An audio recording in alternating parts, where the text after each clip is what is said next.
none of the vaccines currently recommended for children, with one exception, the COVID vaccine, has ever been tested in pre-licensing trials for safety in a randomized placebo-controlled trial.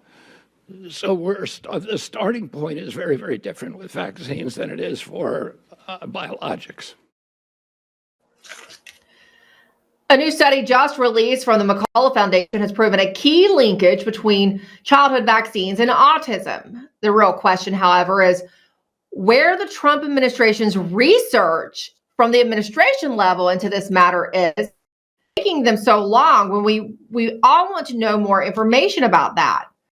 Thus far, the thing we've gotten are claims that Tylenol at the government level is somehow associated with childhood autism, which both Tylenol and even RFK himself have pushed back on those.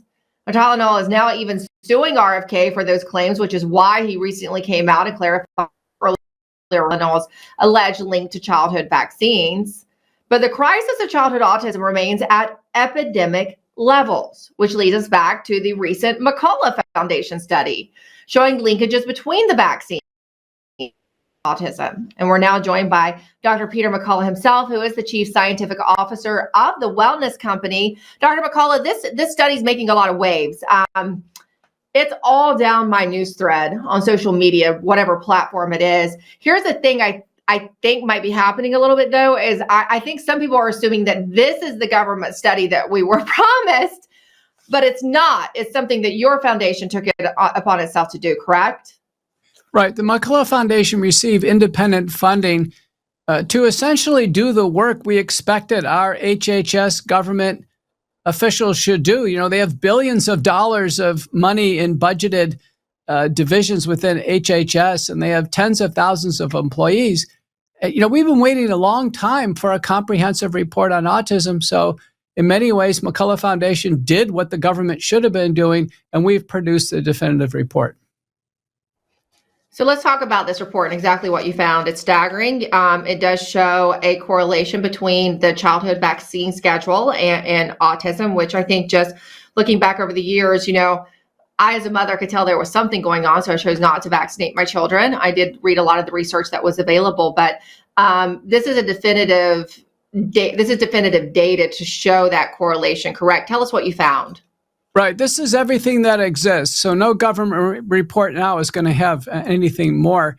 So of 137 studies, of which vaccination and autism, you know, in our search turned up, about 29 studies didn't find a relationship. And what we found with those studies, each and every one of them, is that in most cases, both the unvaccinated and vaccinated groups actually receive vaccines. So it wasn't a true controlled study. And then secondly, none of those studies actually interviewed the parents, examined the vaccine records, and examined the children. So all these studies that people have said, well, you know, the connection's been ruled out. None of those studies did any type of investigation. Conversely, now we clearly have the majority, 79% of the studies that have done good mechanistic and clinical work have found a connection between combination vaccination and the development of autism. Now, it happens in predisposed children born to older parents, those premature children. There's some common genetic variants for sure. There's some exposures during pregnancy that could play a role. The big ones are anti-epileptics and antipsychotics, not Tylenol. Let me tell you, Tylenol is essentially ruled out of this equation. But we're left with the fact that now, when vaccines are administered to children, it's such a large combination that there is tremendous inflammation in the body. The children get sick, they can have a seizure, and then the onset of autism, which looks to me clinically like a post-encephalitic, you know, neuropsychiatric, neurodevelopmental disorder.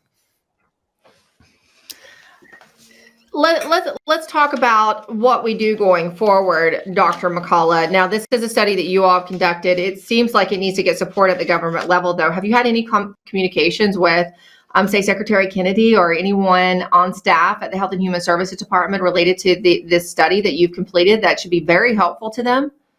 Yeah, our report just hit the European Commission Sure. preprint server for a date of issue. And then, of course, it'll go through the full peer-reviewed process. It's also published on the McCullough Foundation website. So it was immediately sent to Health and Human Services officials, those in the U.S. House and Senate. I've received a response on the Senate side so far, nothing from HHS. I'm sure they're reading it. It has over 300 references, meticulously referenced, multiple tables, supplemental tables, key figures. Everything is there. Nothing is missing at this point in time. The next steps are, what we plan to do at McCullough Foundation is we need to interview the parents, examine the children with qualified examiners, determine autism, determine profound autism, and then we plan to perform both genetic and gene expression studies. This is the type of work that should have been done with these bloated government budgets and research organizations decades ago. I want to talk about one specific vaccine. It's the first one given to children as soon as they're born. When you're a parent in the hospital, they come in and tell you that your child needs to have their Hep B vaccine. We've heard from many HHS insiders and people still close to Bobby Kennedy, that is likely to be the first shoe to drop when it comes to the vaccination schedule, that they would recommend pulling that vaccine from the schedule. Did you find anything specific to the Hep B vaccine? Because I have anecdotally known a number of children have significant adverse reactions immediately after receiving that in the early hours of life. The hepatitis B vaccine is inappropriately timed. It's a modestly effective vaccine. And I think as healthcare providers approach their careers in healthcare, I know I did, paramedics, police officers, those that could deal with IV drug abusers who have active Hep B, it's reasonable to take a hepatitis B vaccine far later in life. But a healthy child born to a hepatitis B negative healthy mother has zero risks of hepatitis B. And even if they get the full schedule during childhood, they're not adequately protected when they need it later on, typically towards late teenage years or 20s. So it's just a poorly timed vaccine. I completely agree. It should get out of the routine schedule. There's about 4,000 active positive hepatitis B mothers. And in that case, the baby should get it on the first day of illness. But for the other millions of healthy babies born in the United States, no hepatitis B vaccine. There was an epidemiologist as well that worked on your study. His name is Nick Harsher. He was removed. It seems like this is still a taboo subject, right, for the social media community, because he was removed from all Twitter X searches until maybe yesterday. It seems that the timing is odd. When we're talking about timing, Dr. McCullough, the timing is questionable in this as well. Was that a simple mistake, or do you believe this is related to perhaps this study and his participation and vocal and what he was saying about this study? Well, Nick Harsher is the lead epidemiologist for the McCullough Foundation. I'm also a trained epidemiologist. We both trained at University of Michigan, probably the top school in the nation for this. And, it was, I think, undoubtedly related. This was an act of censorship through Twitter X, to censor Nick right at the time that our foundation was releasing this critical report. Among the authors is Dr. Andrew Wakefield. He's one of the first doctors with this seminal publication in Lancet in 1998 to find a linkage between the MMR vaccine and autism. He's included as an author. In many ways, this is his comeback to academic medicine. And, we've received a lot of feedback on social media. The vast majority of it's positive, but when it's negative, it's a direct ad hominem attack against one of the authors. And there's no criticism of the data. No one wants to discuss what we found in the report. They simply want to attack one of the authors, or, make the point that it's not peer reviewed. Well, of course, it's peer reviewed, is pending right now, but the data still stand. And so the data in the tables and what's meticulously written in the paragraphs is there. I anticipate HHS will simply use this and now start to call people to Washington and go to work on the next steps, because we've been waiting far too long. Too many children and parents are suffering. And if something isn't done, the autism crisis will continue to amplify. Yeah, exactly. And speaking of Nick, he had been on social media highlighting what you did found. One thing he said about this particular study and what you found is that vaccines unleash mitochondrial dysfunction, immune dysregulation, gut dysbiosis, and neuroinflammation to produce autism in susceptible children, which you alluded to. There's certain these sort of genetic precursors, right, or environmental factors that aid in this. But ultimately, it's what's in these jabs, the time system, it sounds like. I know that you have testified in Congress. Often Senator Ron Johnson will bring in studies like these to highlight and at least get awareness and attention on the work.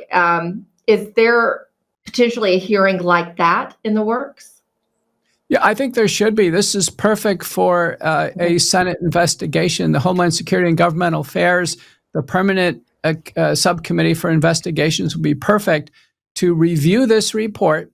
And we need qualified specialists on both sides of the aisle.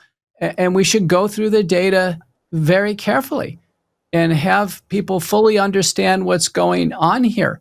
At least half or more of all autism is probably explained by combination vaccination. We found 12 studies showing a healthy child born today, like your children, Emerald, are healthier and free of autism and other problems if they skip all the vaccines. Yeah, and I can, just as a mother, I see that.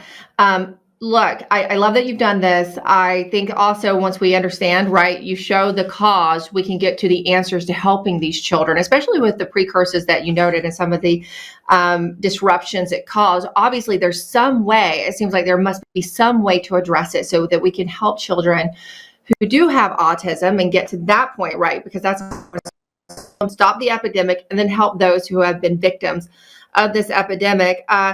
Dr. McCullough, I know that a lot of my audience is going to want to go and take a look at this for themselves. Where is the best place for them to go and review the data that you've accumulated? Go to the McCullough Foundation website, mcculloughfnd.org. You'll find the link to it there. It's also available on the European Commission Zenodo preprint server. And of course, go to Focal Point Substack, where you'll get multiple analyses, interpretations, and the original figures. This is copyright pending, as well as fully data issued, so it's not going to change in its substance. And I encourage people to read every page of this report, discuss it with their doctors. We think it's tremendously influential now. And this is the first time this issue's been visited since the Institute of Medicine in 2004. So it's been 21 years since there's been a comprehensive review of this, I think, existential problem that's impacting American children worldwide. Yeah, and speaking of Senator Ron Johnson, who, like I said, we expect perhaps he could potentially do a hearing on this study.